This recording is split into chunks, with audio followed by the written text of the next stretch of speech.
Hello students of class 10th math बेटे, जैसे कि आपकी एक्सरसाइज 13.3 बेटा मैंने कॉन्टिन्यूटी में रखी हुई है, जिसमें हम 3 क्वेश्चंस आपके डन कर चुके हैं। आज बेटा मैं आपका क्वेश्चन नंबर 4 उठाऊंगी। इसमें है क्या बेटा, क्वेश्चन में एक वेल है जिसका डायामीटर 3 मीटर्स है, ठीक है, और उसको खोदा गया है 14 मीटर्स तक। ये देखो, जैसे मैंने ये बना दिया एक कुआं, ठीक है ना। कुआं थोड़ा सा मैं ब्रीक बनाऊंगी क्योंकि मैं आपको थोड़ी सी ना कोई चीज़ समझाने वाली हूँ। मान लीजिए ये आपका कुआं है, ठीक है, कुएं की ये वाली चीज़, ये कुआं है आपका, ध्यान रखना। इतना कुआं मान लीजिए ज़मीन के नीचे है, यहाँ पे ज़मीन है, ये ज़मीन के नीचे है भाई आपका कुआं इतना, ठीक है। ये कुआं क्या है, ज़मीन के नीचे है भाई, ठीक है। यहाँ पे सारे के सारे यहाँ ज़मीन है, ठीक है। ये सारा क्या है, ज़मीन के नीचे है कुआं, ठीक है। यहाँ पे आसपास सारी क्या है, ज़मीन है। ओके, समझ में आई बात, ठीक है। अब देखो ध्यान से समझना, एक वेल है, डायामीटर उसका 3 मीटर्स है और 14 मीटर डीप खोदा गया है, यानी कि ये 14 मीटर अंदर तक है, यानी कि 14 मीटर है। और इसका जो डायामीटर है वो क्या है, 3 मीटर्स, ठीक है। डायामीटर 3 मीटर्स है और 14 मीटर डीप कुआं है ये, ठीक है। इस तरीके से बनाया गया है कुआं। अब देखो आगे क्या है, उसने बोला the earth taken out of it, इसके अंदर में से जो मिट्टी निकलेगी वो स्प्रेड कर देंगे, हम फैला देंगे इवनली ऑल अराउंड, इसके आसपास ही फैलाएंगे वो मिट्टी भी, लेकिन वो सर्कुलर होनी चाहिए, सर्कुलर रिंग में फैलानी है। और उसकी जो चौड़ाई है ना पट्टे की, जो कुएं के साथ बनेंगे, वो 4 मीटर बननी चाहिए to form a embankment. Embankment का मतलब है किनारा सा। जैसे ना मतलब क्या हुआ, आपने ना ये चीज़ देखी होगी, कुआं है ये, मान लीजिए ये कुआं, कुएं का ये ओपन है, ये फेस कुएं का ओपन है। इसके बाद ना इसके चारों तरफ एक जो ना दीवार सी बना दी गई, ऐसे करके ऐसे, ठीक है। ये एक जो है ना, ये एक दीवार सी बना दी गई ऐसे करके ऐसे, मेरी बात समझ रहे हो, ठीक है। यानी कि ये जो है ना, ये ईंटों की बनी हुई दीवार है, या ऐसे कर दो कि मिट्टी की बनी हुई दीवार है, कैसे भी समझ लो, ठीक है। ये ऐसे करके कुछ एक दीवार बना दी गई, ठीक है। ओके, इसको बोला जाता है बेटा एम्बैंकमेंट, ठीक है। इसको क्या बोला जाता है, एम्बैंकमेंट। और ये कितनी चौड़ी है, ये 4 मीटर चौड़ी है। कितनी चौड़ी है, ये 4 मीटर चौड़ी है, ठीक है। और देखो एक रिंग की शेप में भी तो आ गई है ना, एक रिंग की शेप में आ गई। तो इस तरीके से जो है ना, ये सर्कल के आसपास बनाई जाती है। ओके, समझ में आई आपको, ठीक है बात। ऐसे करके सर्कल के आसपास बनाई जाएगी। ये इसके अंदर जो है ना, मतलब कुआं है, ये कुएं के आसपास बनती है, ठीक है। आपने पुराने ज़माने की जो पिक्चर्स हैं वहाँ पे देखा होगा, ऐसे बने होते हैं, ठीक है। ये कुआं ज़मीन के नीचे है, यहाँ की बात नहीं कर रहे हम, ये ज़मीन के नीचे है भाई कुआं, ठीक है। ज़मीन के नीचे के ऊपर थोड़ी ना हम एम्बैंकमेंट लगा देंगे, हमने तो जो ज़मीन के ऊपर कुआं दिख रहा है हमने वहाँ पे एम्बैंकमेंट लगाना है। अब तो देखो उसने बोला मुझे क्या करना है, find the height of the embankment, यानी कि मुझे ना इसकी हाइट निकाल के बतानी है कि ये कितना बड़ा है, एम्बैंकमेंट की हाइट कितनी है, ठीक है। आई होप आपको फिगर समझ में आई होगी। पहले एक कुआं है, कुआं ज़मीन के अंदर तक 14 मीटर तक खोद दिया गया है। मान लीजिए ये ज़मीन है और ये ज़मीन के नीचे कुआं है, इतना कुआं मान लीजिए ज़मीन के ऊपर है, ठीक है। तो अब देखो उसके बाद इसके अंदर जो मिट्टी निकली है वो इसके आसपास फैला दी गई है, और वो रिंग की शेप में है। और वो 4 मीटर जो चौड़ी पट्टी जो बनती है उसकी, अकेली कुएं से उस मिट्टी तक की। तो मुझे जो है हाइट पता करके दिखानी है उस एम्बैंकमेंट की, जो मैंने किनारा लगाया, ठीक है। अब देखिए जो जो चीज़ें मैं आपको समझा रही हूँ उसको ध्यान रखना। सबसे पहले the shape of well, the shape of well, जो कुएं की शेप है, इज़ इन सिलेंड्रिकल शेप। वो कौन सी शेप है, वो है सिलेंड्रिकल शेप, ठीक है। वो कौन सी शेप है बेटा, वो सिलेंड्रिकल शेप है। उसके जो है H1 यानी कि डेप्थ ऑफ द वेल, ठीक है। डेप्थ ऑफ द वेल यानी कि जो कुएं की डेप्थ है वो कितनी है, 14 मीटर्स है, ठीक है। जो कुएं की डेप्थ है वो कितनी है, 14 मीटर्स है। और जो डायामीटर है किसका, वेल का, कुएं का, डायामीटर ऑफ वेल, जो कुएं का डायामीटर है वो कितना है, 3 मीटर्स है, ठीक है। यानी कि जो H1 है वो क्या है, हाइट क्या है किसकी, वेल की, और कुआं कितना अंदर तक है, 14 मीटर तक है। और जो डायामीटर है कुएं का वो कितना है, 3 मीटर्स है। तो मुझे क्या निकालना है, अब रेडियस निकालना है किसका, कुएं का। तो रेडियस ऑफ द वेल, ठीक है। जो कुएं का रेडियस है भाई वो कितना है, 3/2 मीटर्स है।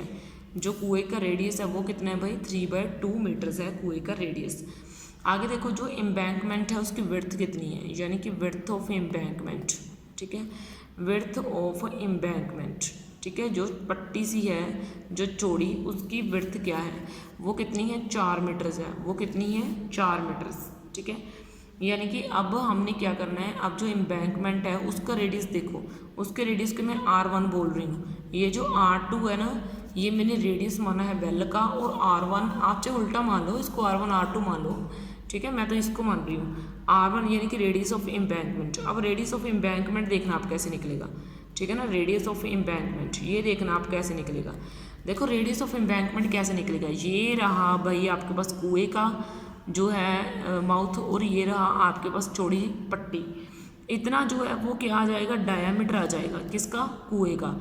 तो ये कितना है, 3/2 है, और ये जो है एक्स्ट्रा वो कितना है, 4। तो मुझे क्या चाहिए, एम्बैंकमेंट का रेडियस चाहिए। तो एम्बैंकमेंट का रेडियस कैसे निकलेगा, तो एम्बैंकमेंट का रेडियस आपका निकलेगा, आप ना 4 में ऐड कर देना, ठीक है, क्या ऐड कर देना, 3/2 मीटर्स आप ऐड कर देना, ठीक है, आपने 4 में 3/2 मीटर्स ऐड कर देने हैं। तो ये आपका क्या हो जाएगा, 4 to 8 9 10 11/2 मीटर्स इसका रेडियस हो जाना है आपका, ठीक है। चीज़ों को समझो बस ध्यान से। शेप जो है वेल की वो सिलेंड्रिकल है, मुझे डेप्थ वेल की दी हुई है 14 मीटर, मुझे डायामीटर जो है कुएं का वो दिया हुआ है 3 मीटर्स, R2 जो है वो है रेडियस किसका, कुएं का, वो कितना है, 3/2 मीटर्स। अब जो है विड्थ एम्बैंकमेंट की वो कितनी दी हुई है, 4 मीटर्स। R1 जो है मैंने वो रेडियस निकाल दिया किसका, एम्बैंकमेंट का, जो कितना है 11/2 मीटर्स।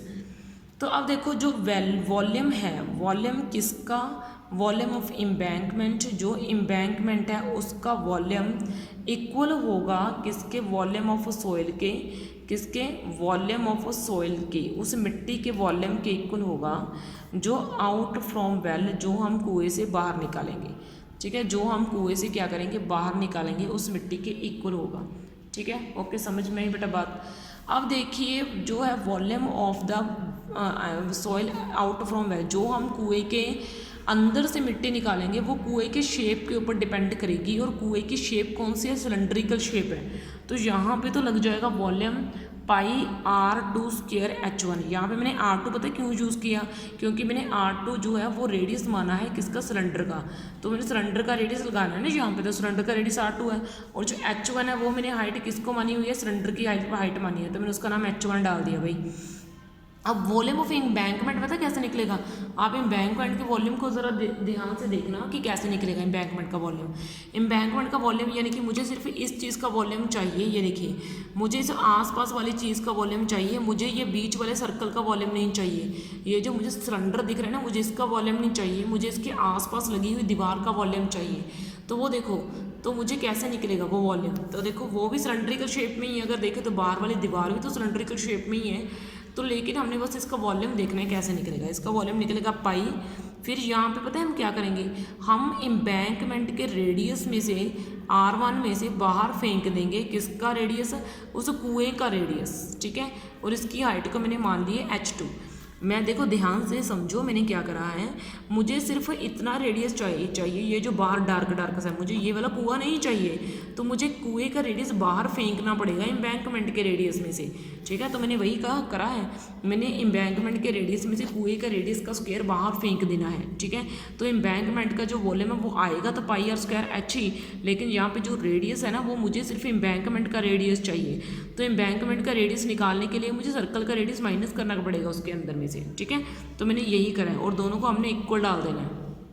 ओके, समझ में आई बेटा बात, ठीक है, कि मैंने ऐसा क्यों करा, यानी कि ये मेरा हो गया πr1² minus R2² multiply h2 is equal to pi of R2² h1। ये कुछ इस तरीके से हो गई चीज़ें, ठीक है। अब ये देखो बेटा पाई R1 यानी कि जो रेडियस 1 है वो मैंने क्या बना है, एम्बैंकमेंट के रेडियस को माना है, और एम्बैंकमेंट का रेडियस 11/2 है, और मुझे इसका स्क्वायर चाहिए, और R1 जो है वो क्या है, कुएं का रेडियस है, और वो क्या है 3/2, ये लो मैंने इसका स्क्वायर कर दिया, और ये हो गया आपका h2। और पाई जो है वो क्या है, पाई को आप पुट मत करना, मुझे रेडियस चाहिए R2, R2 यानी कि मुझे सिलेंडर का रेडियस चाहिए, तो यानी कि मुझे कुएँ का रेडियस चाहिए, तो मैंने ये मान लिया भाई। और जो कुएँ की हाइट है वो कितनी है, 14 मीटर है, ठीक है। तो अब देखो बेटा मैंने क्या करा, मैंने 11/2 का स्क्वायर कर दिया, ये 121/2 हो गया, और ये 339/2 to 4 हो गया, और ये आपने H1 वैसे का वैसा पड़े रहने दिया, ठीक है। सॉरी बेटा यहाँ पे H2 है आपका, मिस्टेक मत करना। और यहाँ पे पाई पड़े वैसे का पड़ा रहने दिया, और 339 कर दिया, 2 to 4 कर दिया, और बेटा ये आपका 14 मीटर्स हो गया, और पाई से पाई आपका कैंसिल हो गया, ठीक है। अब उसके बाद ये आपका आ गया 4 और 121, ठीक है। ये जो वैसे तो आपको इसको भी कुछ करने की ज़रूरत है नहीं, आपका सीधी जो है, सॉरी बेटा यहाँ पे 4 आएगा, तो ये आपका 121 - 9 आ गया, और ये मल्टीप्लाई H2 आ गया, और ये 9/4 मल्टीप्लाई 14 मीटर्स आ गया, ठीक है। अब देखो बेटा 121 में से आपने 9 माइनस करना है, तो ये आपका आ जाएगा 112/4 multiply H2 is equal to 9/4 multiply 14, ठीक है। अब देखो यहाँ पे डिनोमिनेटर सेम है, तो डिनोमिनेटर कैंसिल हो जाएंगे, तो 112 multiply H2 is equal to 9 multiply 14 आ जाएगा, और H2 की वैल्यू क्या निकल जाएगी, 9 मल्टीप्लाई 14 अपॉन 100, सॉरी बेटा ये थोड़ी सी मिस्टेक है, ऐसे 111, ठीक है, ये डलेगा। और उसके बाद ये आपका आ गया 8, और जो आपका H2 है वो कितना आ गया 9/8। अगर मैं इसको पॉइंट में कन्वर्ट करूँ 1.125, ठीक है। तो देखो बेटा मैंने क्वेश्चन में क्या करा है, ज़रा ध्यान से देखो, ठीक है। यहाँ तक तो मैंने रेडियस वगैरह नेमिंग ही करी है। उसके बाद मैंने वॉल्यूम ऑफ एम्बैंकमेंट को वॉल्यूम ऑफ सॉइल के इक्वल रख दिया। फिर बेटा मैंने R1 की वैल्यू डाल दी, R2 की वैल्यू डाल दी, जहाँ पे R2 की वैल्यू डाल दी। फिर तो मैंने बस चीज़ों को सॉल्व ही करा। ये देखो ध्यान से देख लो, किसी भी स्टेप में आपको प्रॉब्लम नहीं होनी चाहिए, ठीक है। तो ठीक है बेटा, आज आपके लिए मैंने इस वीडियो में आपका 4th क्वेश्चन भी डन करवा दिया। तो नेक्स्ट वीडियो में हम आपका 5th क्वेश्चन उठा लेंगे। तो ठीक है बेटा, इस वीडियो में आपके लिए इतना ही। थैंक यू बच्चे।